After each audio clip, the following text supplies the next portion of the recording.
Salut à toi, bienvenue sur cette chaîne Astuces Graphisme Design. Sur cette chaîne particulièrement, je donne des astuces qui vont te permettre de faire des conceptions graphiques, de faire des designs, de faire des affiches, ainsi de suite, ainsi de suite.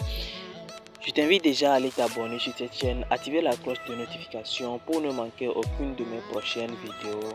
Alors ça commence. Dans cette vidéo particulièrement aujourd'hui, je te montre comment créer ton espace de travail avec l'application Pixel Lab.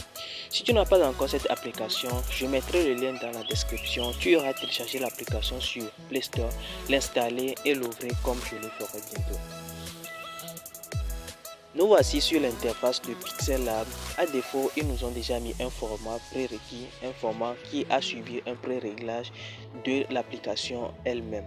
Donc, aujourd'hui, comme je l'ai dit, je vais te montrer comment choisir son espace de travail ou bien comment créer ton espace de travail sur l'application Pixel Lab.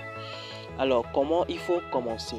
Il faut juste cliquer sur les trois points qui sont ici en haut et tu vas lire un peu avant de choisir. Ici, nous voyons qu'on nous a mis utiliser image de la galerie, plein écran, utiliser image de la caméra, exporter l'image, taille d'image, nous contacter ou signaler une erreur, tutoriel, supprimer la pub, récupérer une auto-sauvegarde, ouvrir fichier PLP à propos et quitter. Ici, ce qui nous intéresse dans l'interface, c'est la taille d'image. Et nous appuyons sur la taille d'image, nous allons voir qu'on nous a déjà mis un format prérequis, un format qui a subi un pré-réglage. Donc ce format est le format custom qui a pour rapport d'aspect 1.1, donc c'est un format carré. Si ce format ne nous convient pas et que nous-mêmes nous voulons créer un format en fonction de notre objectif que nous voulons atteindre, à nous de choisir le format que nous voulons. Ici, nous appuyons sur le petit triangle qui se dirige vers le bas. On nous ouvre l'onglet et on nous met Custom Square, Profil, Picture Square, YouTube Channel Banner, YouTube Thumbnail et Facebook Cover Art, Google Plus Cover Photo, Twitter Header Size. Vous allez voir que ici ils nous ont listé des formats.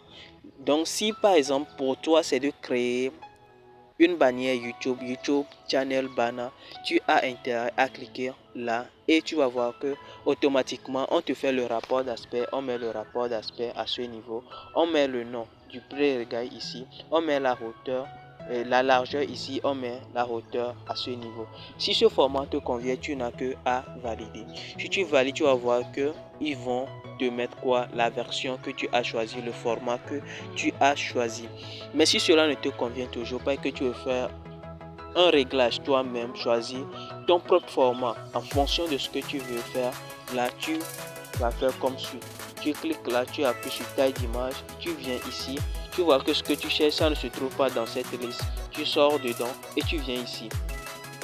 Si par exemple pour toi c'est de créer une image dont la largeur sera 2000 et la hauteur sera 3000, tu n'as que à entrer ceci et tu vas voir que ici la hauteur fait 3000 et la largeur fait 2000. Et si ça te correspond, tu vas valider. Quand tu valides, on va t'amener la taille, le format que tu veux et ton travail va commencer à partir de là.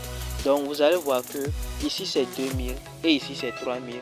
Donc c'est ce que nous appelons la hauteur, c'est ce que nous appelons la largeur. Vous voyez?